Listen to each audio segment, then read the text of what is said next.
আজকে আমাদের যে আলোচ্য বিষয় অর্থাৎ যে উপপাদ্যটা আজকে আমরা প্রমাণ করব সেটা হচ্ছে দূরত্ব ধারণা দিয়ে জ্যায়ের দৈর্ঘ্যের বা দুটি জ্যায়ের দৈর্ঘ্যের সম্পর্ক কি হতে পারে সেই বিষয়।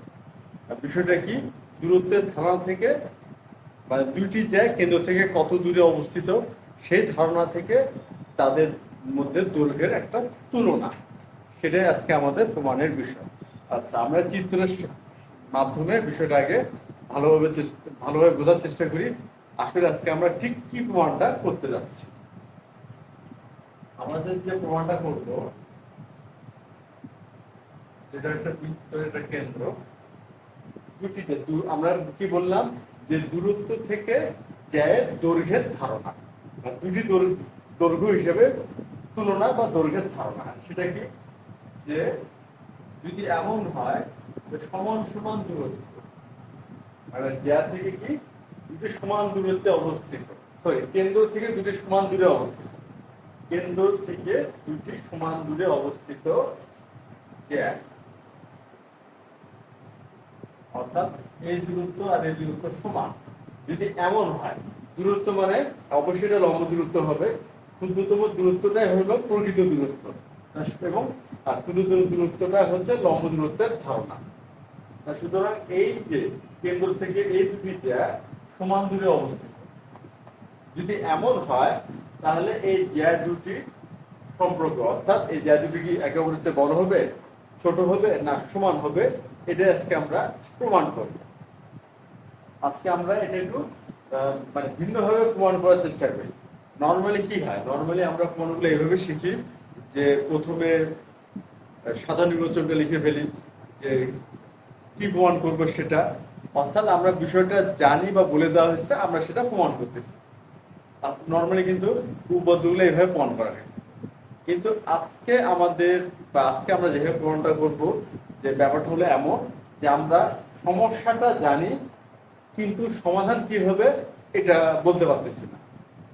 আমি আবার বলতেছি, সমস্যাটা জানি কিন্তু সমাধান কি এটা আমরা বলতে পারতেছি না বা জানি না, সেটা আমরাই কি করব, নির্ণয় করার চেষ্টা করব আসলে সমাধানটা কি হবে। যেমন আজকের এই প্রশ্নটা, যে একটা বৃত্তের একটা কেন্দ্র, এই কেন্দ্র থেকে এই যে দূরত্ব সমান বা এদের লম্ব দূরত্ব সমান কেন্দ্র থেকে, সেই ক্ষেত্রে এই যে জ্যা দুটি, অর্থাৎ কেন্দ্র যদি ও হয়, জ্যা হচ্ছে এবি এবং সিডি এরকম হয়, তাহলে এবি আর সিডি এর সম্পর্কটা কি হবে?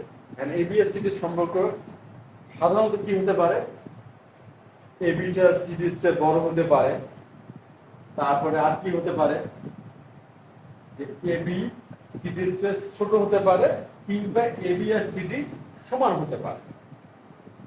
এখন আমরা এই প্রমাণটা করার চেষ্টা করব বা এই সম্পর্ক নির্ণয় করার চেষ্টা করবো আসলে এদের মধ্যে দৈর্ঘ্যের সম্পর্কটা কি।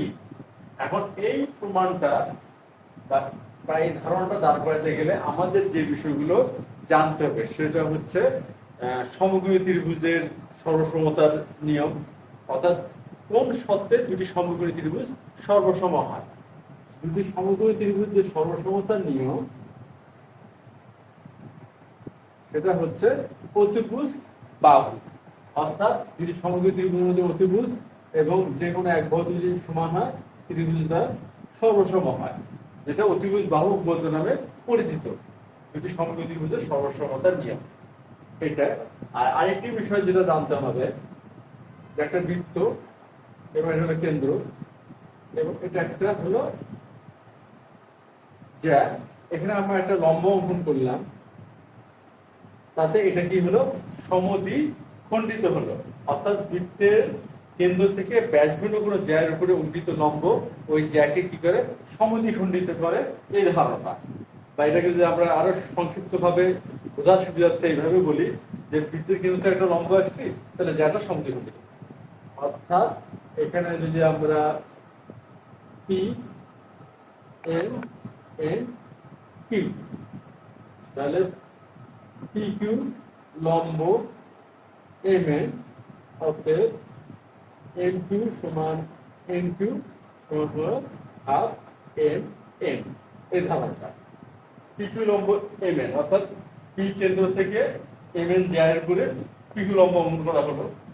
এটা করা হয়েছে, সেই ক্ষেত্রে কি হচ্ছে, পিকিউ এমকিউ সমান এনকিউ, এমকিউ সমান এনকিউ, অর্থাৎ এই জ্যাটা সমদ্বিখণ্ডিত হলো, কিংবা বলা যেতে পারে এমকিউ হচ্ছে হাফ এমএন, অর্থাৎ এমকিউটা কি হলো পুরো জ্যায় অর্ধেক।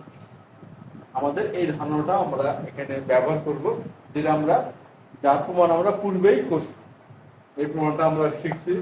এবং আমাদের যদি পূর্বের ক্লাসগুলো আমরা খেয়াল করার চেষ্টা করি, এই অতিভুজ বাহু যে সরলসমতা নিয়ম, এই প্রমাণটাও কিন্তু আমরা শিখছি উপরিপতন পদ্ধতির সাহায্যে।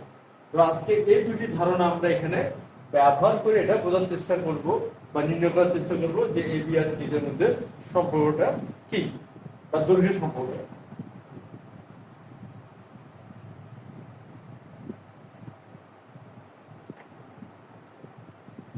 বিষয়টা কি হচ্ছে,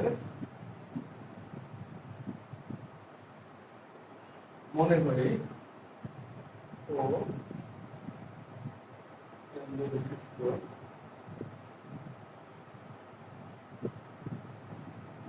এ বি সি বৃত্তে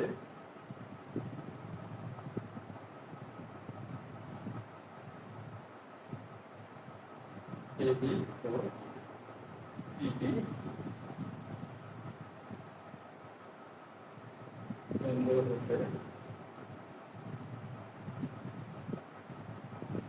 সমদূরবর্তী দুটি জ্যা, অর্থাৎ লম্ব দূরত্ব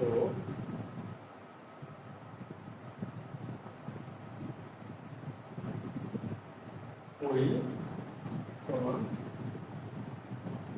লম্ব দূরত্ব ও এফ।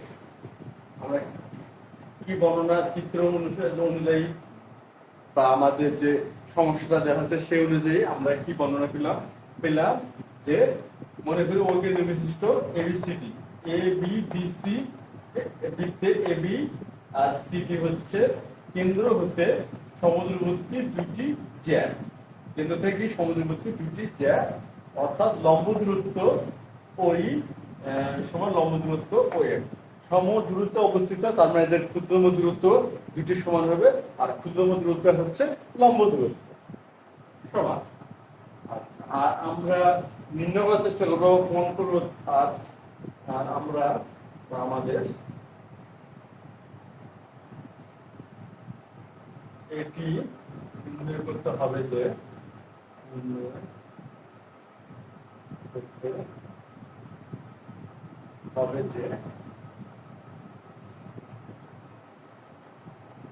হয় এবি গ্রেটার দেন সিডি কিংবা এবি লেস দেন সিডি, অথবা এবি ইকুয়াল সিডি। তার মানে আমরা এটা নির্ণয় করব, কি নির্ণয় করব, যে কোনটা ঠিক, এটি না এটি না এটি।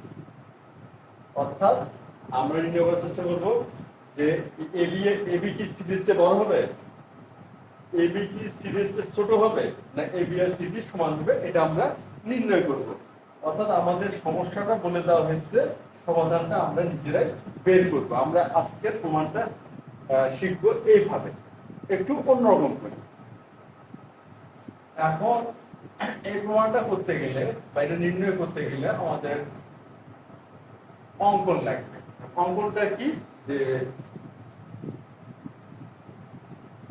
ওএ এবং ওসি যোগ করি। আমরা কি করব, ওএ এবং ওসি যোগ করব, যোগ করে দিলাম।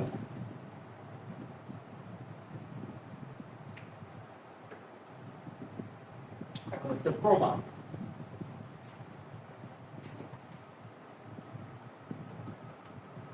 যেহেতু ওই লম্ব এবি এবং হচ্ছে ওএফ লম্ব সিডি, তাহলে অতএব কোণ এইও সমান কোণ হচ্ছে সিএফও সমান সমান 90 ডিগ্রি। যেহেতু ওই আর ওয়েভ হচ্ছে লম্ব দূরত্ব, সুতরাং এরা অবশ্যই ওই আর ওয়েভ কি লম্ব হবে এবি এবং সিডি এর উপরে। তাই যদি হয় তাহলে এএফও সরি এইও আর সিএফও এখন যদি কি হবে 90 ডিগ্রি হবে। আর যেহেতু এইও 90 ডিগ্রি, সুতরাং এ ও ই এই ত্রিভুজটা হলো সমকোণী। আর এখানে সিএফও এটি 90 ডিগ্রি, সুতরাং সিও এর ত্রিভুজটা হবে সমকোণী। কেননা সমকোণী ত্রিভুজের যে ধারণা যে একটি কোণ 90 ডিগ্রি হলে কোণটি ত্রিভুজটি সমকোণী হয়। এখন ত্রিভুজ AOE ও ত্রিভুজ COF সমকোণী ত্রিভুজ দ্বয় সমকোণী ত্রিভুজ দ্বয়। এখন আমরা জানি সমকোণের বিপরীত বাহুটাই হচ্ছে অতিভুজ। এই সমকোণের বিপরীত বাহু কোনটা? AEO বিপরীত বাহু হলো OA, আর এখানে হচ্ছে OC। এটা হচ্ছে অতিভুজ, আর অতিভুজ দুটো সমান হবে। কেন সমান হবে? এটা হচ্ছে একই বৃত্তের ব্যাসার্ধ পায়। যেহেতু OA আর OC একই বৃত্তের ব্যাসার্ধ, সুতরাং OA এবং OC সমান হবে। অতিভুজ OA সমান অতিভুজ OC। অতিভুজ OA আর OC সমান। আর সর্বসমতা নিয়ম অনুসারে সমকোণী ত্রিভুজের ক্ষেত্রে কি হয়? অতিভুজ এবং যে কোনো একটি বাহু সমান দেখাতে হয়। তা আমরা অতিভুজটা সমান দেখাতে পারলাম। আর যে কোনো একটি বাহুর মধ্যে ওই আর ওয়েভ আছে, যেটা আমাদের প্রশ্ন মতে বা সমস্যা মতে এই দুটি সমান, যে ওই আর ওয়েভ সমান। তা আমরা এখানে ওই আর ওয়েভ সমান বলতে পারি। তাহলে অতিভুজ বাহু উপপাদ্য অনুযায়ী কি হচ্ছে? এই ত্রিভুজের সর্বসম হচ্ছে। তাহলে অতএব ত্রিভুজ AOE সর্বসম ত্রিভুজ COF। এই ত্রিভুজের কি হলো? সর্বসম। আর ত্রিভুজ দুটি যেহেতু সর্বসম, তাহলে এদের অনুরূপ বাহু এবং অনুরূপ কোণ কি হবে? সমান হবে। সেই হিসাবে আমরা বলতে পারি এই সমান CF। সুতরাং AE সমান CF। আচ্ছা, এখন আমরা কি জানি? যে ওই লম্ব AB। এখন আমরা দেখি, যেহেতু ওই লম্ব AB, আর আমরা কি জানি? বৃত্তের কেন্দ্র থেকে কোন জ্যাঠভুজের একটা লম্ব অঙ্কন করি, তাহলে জ্যাটা সমদ্বিখণ্ডিত হয়। তাহলে অতএব এই সমান হাফ AB। তাহলে এই কি হবে? AB এর অর্ধেক হবে। আবার এবং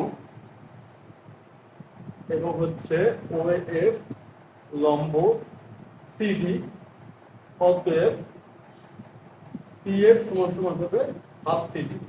ওই একই কারণে আমি আবার বলতেছি, আমরা যদি বৃত্তের কেন্দ্র থেকে কোনো জ্যার একটু লম্ব অঙ্কন করি, জ্যাটি সমদ্বিখণ্ডিত হয়। এটা আমরা এই তাছাড়া এই প্রমাণটা আমরা পূর্বের ক্লাসেও শিখলাম বা আলোচনা করে আমরা প্রমাণটা করে ফেলছি। তাহলে তাহলে ব্যাপারটা কি দাঁড়াচ্ছে? তাহলে এই হবে AB এর অর্ধেক, আর CF হবে CD এর অর্ধেক। আমরা এখানে সাইড নোটে সেটা মেনশনও করলাম। এখন আমরা তো এখানে অবশ্যই লিখতে পারবো AB এর ক্ষেত্রে হাফ AB, আর CF হচ্ছে হাফ CD। তাহলে দুই পাশে যেহেতু হাফ আছে, উভয় পক্ষে আমরা যদি 2 দিয়ে গুণ করি, তাহলে AB সমান CD। AB সমান CD হলো, অর্থাৎ জ্যা দুটি সমান হলো। তাহলে আমাদের যে একটা কনফিউশন ছিল যে AB আর CD এর মধ্যে সম্পর্কটা বা দৈর্ঘ্যের সম্পর্কটা কি হবে? বড় হবে না ছোট হবে না সমান হবে? আমরা এখানে গাণিতিকভাবে প্রমাণ করে ফেললাম যে না, এটা হবে সমান। তাহলে কি আমরা বলতে পারবো যে বৃত্তের কেন্দ্র হতে সমদ্বিবর্তী জ্যাদ্বয় সমান হবে আমরা এখন বলতে পারবো। অর্থাৎ বৃত্তের কেন্দ্র হতে সমদূরবর্তী জ্যাদ্বয় সমান হয়।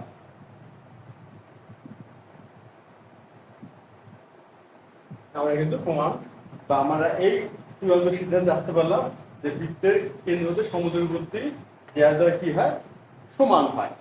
তা এই হচ্ছে আজকে আমাদের আলোচ্য বিষয় ছিল, যেটা আমরা একটু ভিন্নভাবে প্রমাণ করলাম বা ভিন্নভাবে ব্যাপারটা দাঁড় করার চেষ্টা করলাম, যে সমস্যাটা আমাদের জানা আছে, সমাধানটা জানা নাই বা কেউ আমাদের বলে দেয়নি। আর আমরা সেটা গাণিতিকভাবে আমাদের পূর্বের কিছু ধারণা, কিছু উপপাদ্যের ধারণা বা জ্যামিতিক ধারণা ব্যবহার করে আমরা এই সিদ্ধান্ততে চলে আসলাম যে বৃত্তের কেন্দ্র থেকে সমদূরবর্তী জায়গাগুলো কি হয়, সমান হয়। তো আজ এ পর্যন্তই। ধন্যবাদ তোমাদের।